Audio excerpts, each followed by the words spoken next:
The topic of the talk today is Plotinus on memory and forgetting. I will start with a quote by E.R. Dodds. He said this once in a meeting of the Fondation Hart in Geneva. I think it was a discussion after a talk by Henri Schwitzer. Quote, "I have sometimes felt that the most important contribution which Plotinus has made to European thought does not lie in his grandiose construction of the three hypostases, which for many of us can only be a magnificent dream, but rather in the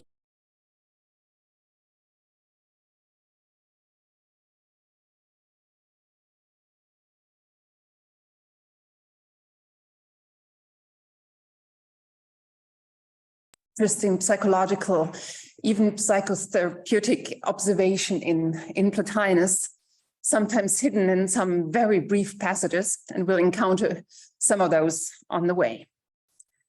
So I propose to address the topic of memory not mainly as a metaphysical or epistemological problem, but as an ethical or psychological or even psychotherapeutic issue.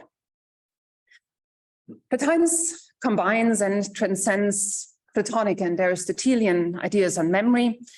He thinks about the recollection of the realm of forms and about the faculty of memory in this ordinary world. So remembering what we saw and heard and felt and did. And Plotinus is convinced that memory, and thus also forgetting, have an effect on the soul. The memories define who one is and who one is going to be. And it is therefore essential for the soul to learn sort of how it can or should shape its memories and thus affect its own being and its own future. According to Plato, the soul needs to recover the forgotten memories of the intelligible realm. And a follower of Freud will probably try to find some repressed memories. Plotinus' answer is a lot more complex. He agrees with both the Platonic tradition and with the Freudian view that memory and its recovery play a central role in the life of the soul. But unlike Plato, Plotinus does not only think about the effect of the remembrance of the realm of forms, but he also thinks about the effect other forms of memory have. And he's thus also aware of the fact that forgetting is not just the unfortunate state all of us share in this realm, so we've forgotten the realm of forms, but that it also plays a central role in the return of the soul to the higher realm. And the second innovation is that Plotinus really reflects on memories as dynamic and malleable. The soul does not just have to accept the influence of memories, but it can affect their influence, their status, their character, and the soul can thus shape what it wants to be or what it wants to become. First of all, the memory as an ethical and a psychological issue. Most scholarly texts on memory focus on the epistemological and metaphysical issues. So the definition and understanding of memory, the Platonic, Aristotelian, and Stoic origins of these ideas. The ethical side of the problem has been mentioned, but the more detailed ideas on the psychological side of the issue. So what does it really mean to grasp this as a psychological issue? And what the soul should do about it. These ideas have not really been analyzed in detail. So memory is an ethical and psychological issue because it defines what the soul is and will be. In the treatises 4.3 and 4.4, there's a long debate about memory, several chapters. And that's my main focus for the talk today. And in this vision of the soul, its ascent, its descent, the reincarnation, Plotinus claims that the soul becomes what it remembers. All of these discussions about memory are a grand response to Plato's myth of air. That's just sort of as a background. So you'll see Plato's myth of air kind of popping up and appearing in many ways in these quotes. And Plotinus does transform these ideas quite a bit. So the first quotation on the handout. But when it has departed from there, so we're in the descent part of things here, when it has departed from there and is unable to bear oneness, but has become attracted to a state of its own, wishing to be other than it was, and as it were poking its head out. And it is in consequence of this, so it seems, that it acquires memory. The memory of the things there above continues to strain it from falling, but that of things here carries it in this direction, while that of the things in the heavens holds it there. And all in all, it is and becomes what it remembers. End of quote. So the reason for the soul's departure lies in its desire to be on its own. While the soul is in the intelligible realm,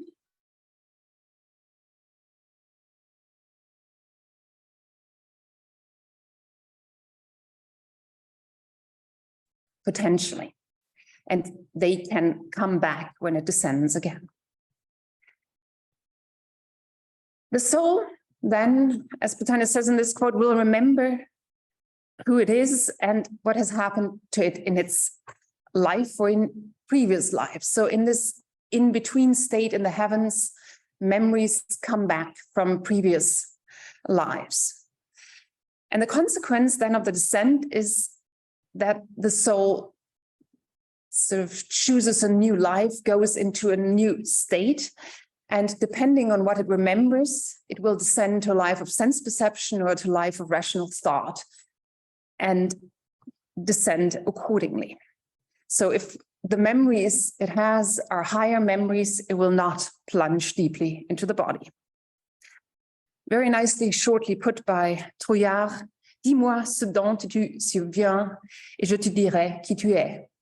So tell me what you're remembering and I will tell you who you are. So memory has vital importance. But if we look at this quote, it also, at least at first sight, gives us some scary picture of a soul unable to escape its past. What if we really are what we remember? That wouldn't always be that nice. But thank goodness, memories are not just static, stored pieces of information stored in our soul to haunt it. Memory is a power, dynamis, and the soul can shape what it remembers, and maybe even more importantly, it can shape how it remembers. So the soul gains the agency to influence its own life. When and how should the soul do this? The right time to work on one's memories seems to be during this life. Plotinus very clearly demythologizes the choice of lives in the world beyond from Plato's myth of air. We do not just choose once what life and then we'll have to live that life, but the choice happens in this life here. So this life here would also be the place to work on one's memory. But what does that mean to work on one's memories? We should not fabricate or falsify memories, but we have to modify their importance and their quality. So in a way, we're kind of thinking about some kind of art of forgetting that allows the soul to shape what it remembers and how it remembers, and thus to shape what it will become. So let's look at some of the recommendations we can find in Plotinus. Turn the mirror of your soul. It's the second part. So the ascent towards intellect and the one is a striving towards unity and a reduction of multiplicity. That is the second quotation in my handout. But in any case, that one, the higher soul, should be glad to forget the things that come from the inferior, the lower soul. One may, after all, envisage the possibility that even when the one soul is good, the other may be worse by its nature, while being forcibly restrained by the other. And indeed, to the extent that it strives upward, it forgets more things, unless perhaps all its life, even here, was somehow such that it has memories only of better things. In this connection, the remark about standing apart from human concerns is most apt. This necessarily comprises memories too. So that anyone saying that the good soul is forgetful would be right in this sort of way. For it flees from multiplicity and brings multiplicity together into one, thus getting rid of indefiniteness. In this way, it is not involved with many concerns, but travels light and is focused upon itself. So the ascent towards the one is a reduction of multiplicity, and the soul has to turn away from everything that connects it to this life here, and that includes memories. So in this sense, the good soul is forgetful. But how could the good soul be forgetful intentionally? Forgetting is usually something passive. We forget things we don't want to forget, and maybe there are things we would like to forget, but we can't forget. But how could we influence this? Because we, or maybe also some therapists trying to help traumatized patients, would long for an art of forgetting. Plotinus does not give us that art, but he gives us some ideas on how to promote forgetfulness of what should be forgotten. First of all, and that's not a surprise, time helps let memories fade. But there is more the soul could do. It does not just have to wait for memories to sort of fade and become less prominent, but it can push them into the background. Plotinus writes about the souls coming back from the intelligible realm to the heavens. That's the third quotation. But when they come down from the intelligible, how do they remember? The answer is that they will stir up their memory of the same things, albeit to a lesser extent than those souls that have come from below. For they will be able to remember other things, and the greater passage of time will have brought about complete forgetfulness of many things. So new memories can replace older memories, or at least push them into the background. And this is not just limited to the case we have here, so the in-between time between incarnations, because we have a second quote which also reflects on this issue. That's number 4 on the handout. It is like when we have at some time taken up association with a lower class of person, then change these companions for others. We remember few things to do with the former, but more that pertain to the people who are better. So adding better memories to replace other, older, worse memories would be a technique. The faculty of imagination is, of course, the faculty that allows us to do this. It's the faculty that allows us to be conscious, to think consciously. It is the faculty that allows us to have memories. And Plotinus compares it to a mirror. And this mirror can be turned in different directions. It can be turned up towards the intelligible. It can be turned towards the sensible realm. And the soul is supposed to, of course, to learn to turn this mirror up towards the intelligible. And that is a process that would apply to memories as well.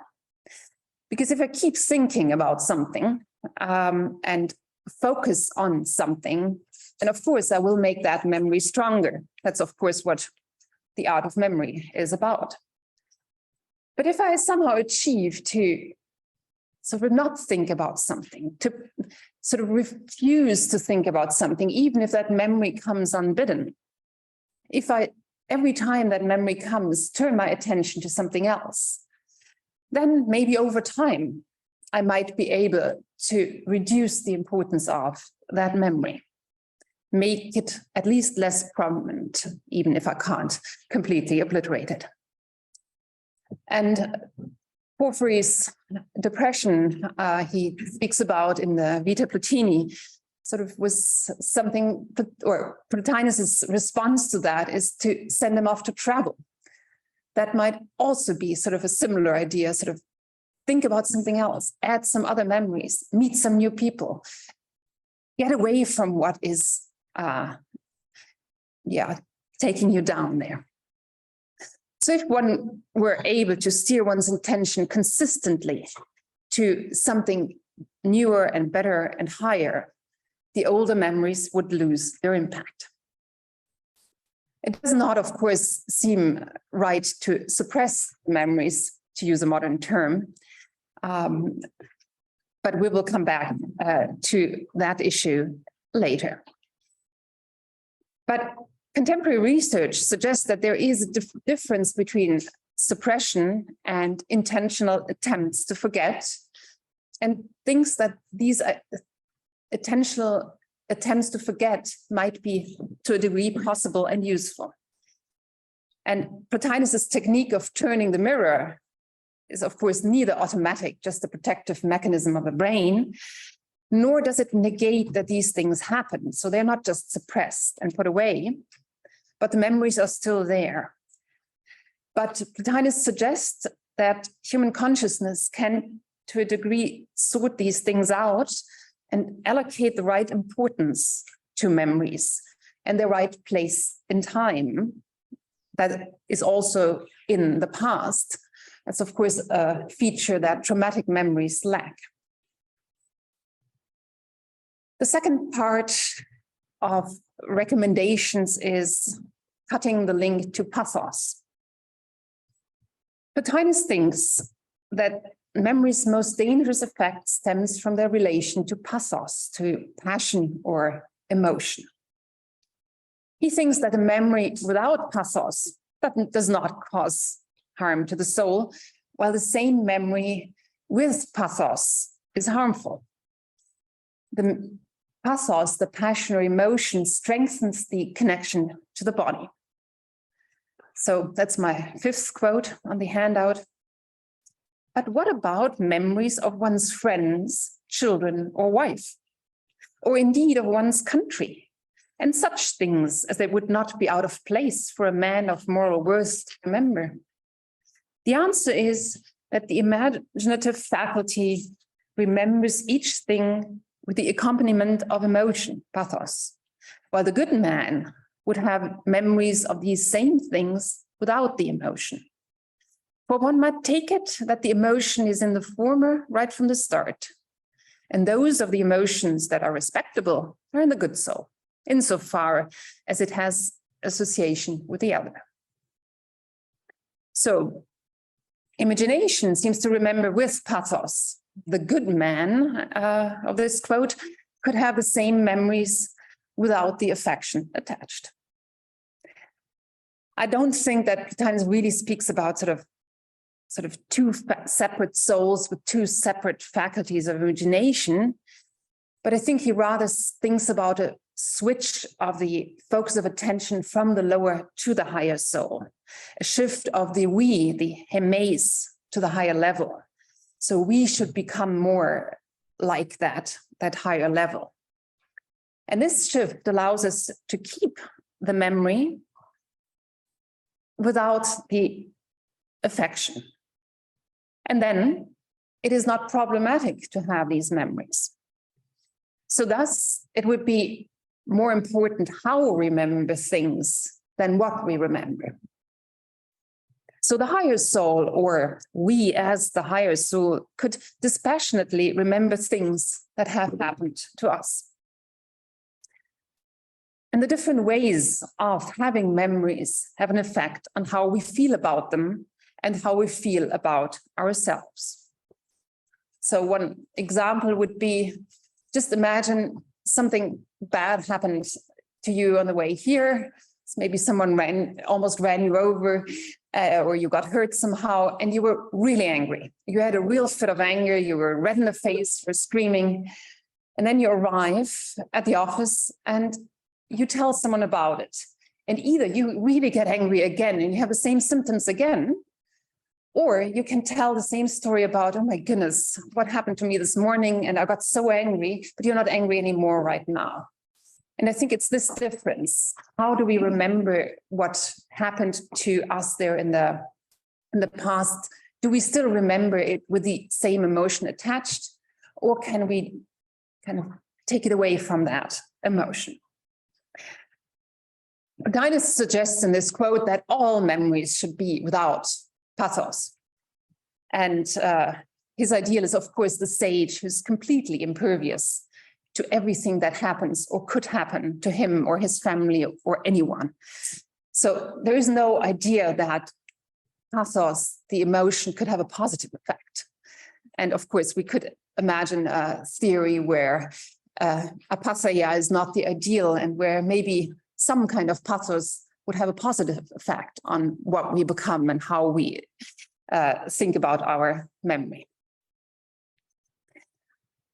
Plotinus does not explain how to cut the link to the emotion, but I think his ideas on purification and the ascent of the soul suggests that it is again a refocusing of the mirror of imagination towards rational thought, but a little bit with a different goal than our previous refocusing of that mirror.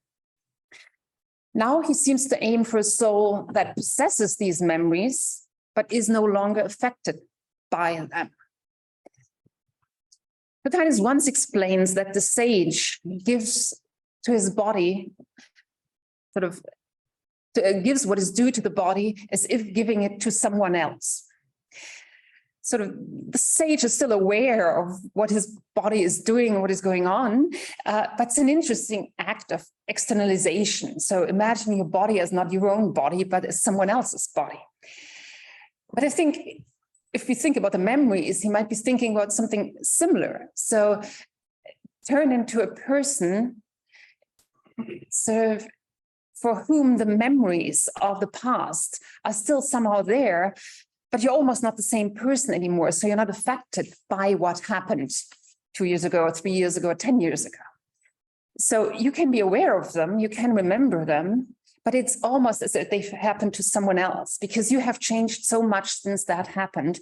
You have changed your focus so much that they don't really affect you anymore.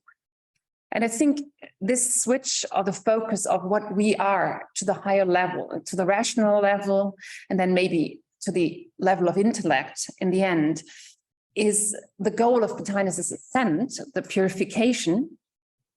And then the soul is not affected by it anymore because we are now not the one to whom that happened. And Plotinus also certainly tries to desensitize the soul by making it reflect on what could happen. Death and slavery are, of course, always the most important examples here. He does that in a very similar way to the Stoics. And the desensitization, I think, with the memories works in a very similar way.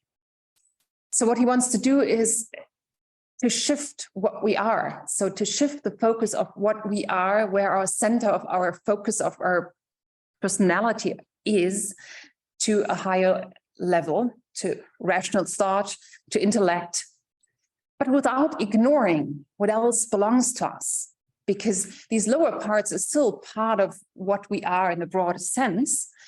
And so it's a redefinition of what is important and what counts for what one is or what one should become. My last part is directed to a quote that is very intriguing, very interesting. It's one of those remarks I think Dodds was probably thinking about when he made the remark I quoted at the beginning. And it's one of those remarks too in Plotinus where you think, could you, please, why didn't you explain this a little bit more in detail? He didn't, so we'll have to think about it and see what we can make of this. because it concerns unconscious memories. It's the last quote on the handout. One must think of memory, after all, not only as covering the situation where one, as it were, has a perception that one is remembering, but also when one has a disposition in relation to previous things that have happened to one or that one has seen. For it would be possible, even when one has no consciousness that one has a memory, to have it in oneself more strongly than if one knew that one did. For it could be that when one knows something, one would possess this as something different to oneself. While if one does not know that one has it, one may very well end up being what one has. And this latter condition makes the soul fall further. End of quote.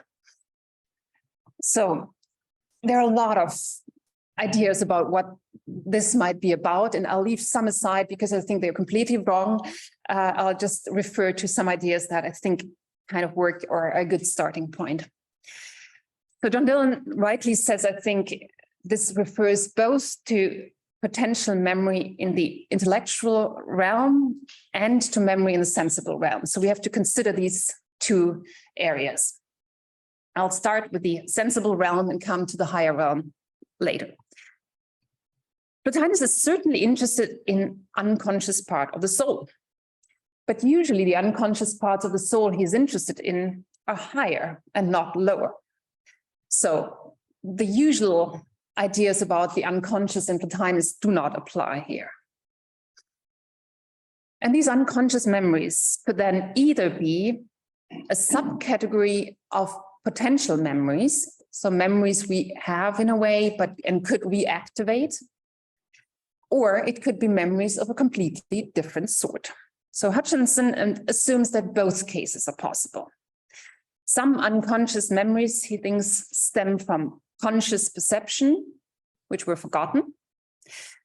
But he also thinks that something could be retained without ever having been conscious. Question is whether Plotinus believed that that is possible. The place for such memories has to be the faculty of imagination again, not the body. The body is explicitly rejected as a place for memory because it is in flux. So it could not store any memories according to Plotinus. But could something enter the faculty of imagination unconsciously? Consciousness is not a requirement for memory if we look at higher memories, because Plotinus says that the soul could remember things from the intelligible realm. So he writes, one does find that one has memories of having been there. And of course, there is no consciousness while it is there, because in intellection, we don't have that kind of consciousness because it's pure intellection.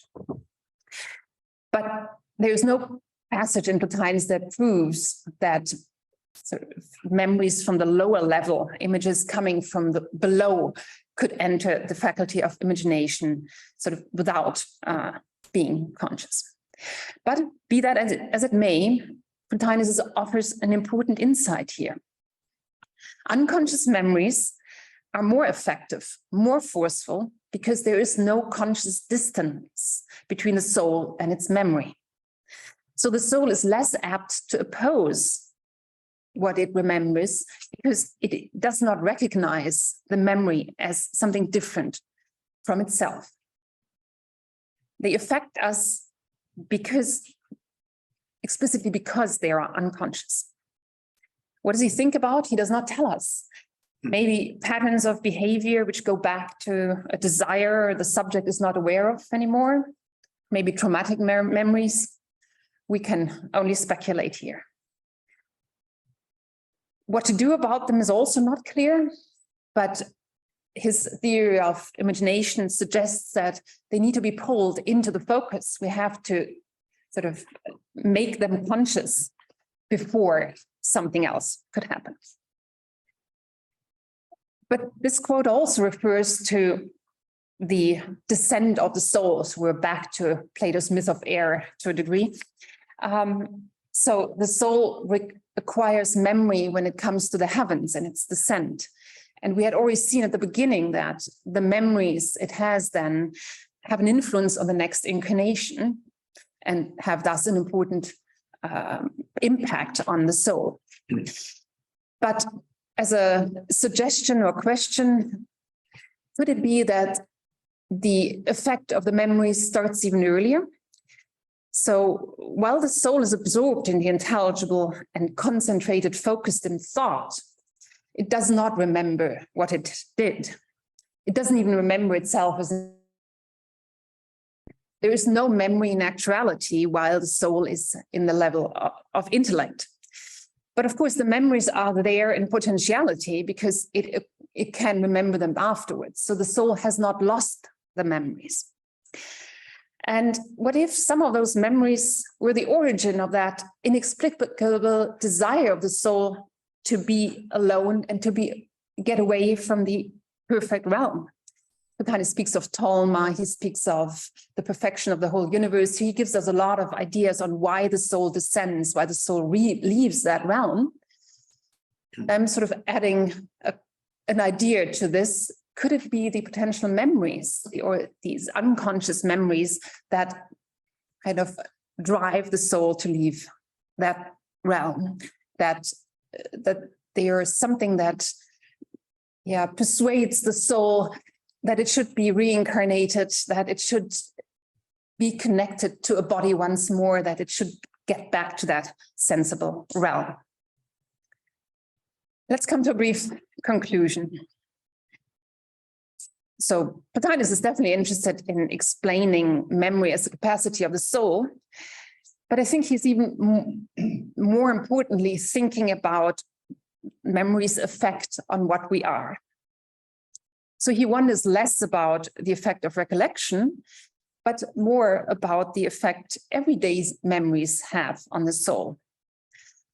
And thus we also have to appreciate forgetfulness in a quite different way. Plato once stated that the forgetful soul is not a philosophical soul. And of course, in the myth of air, the philosophical souls drink less from the river of forgetting. And so we have this grand picture of truth and memory as connected in ancient philosophy, or probably also in the Western tradition in general. But here suddenly we realize, well, forgetfulness has its place as well. It gains a positive value because both memory and forgetting shape the soul, shape who we are and who we are going to be. And Plotinus suggests more than he describes what we should do about this, how we can shape who we can become by working on our memories, on what we want to forget, what we want to remember, and very strongly also on how we want to remember it. Thank you very much.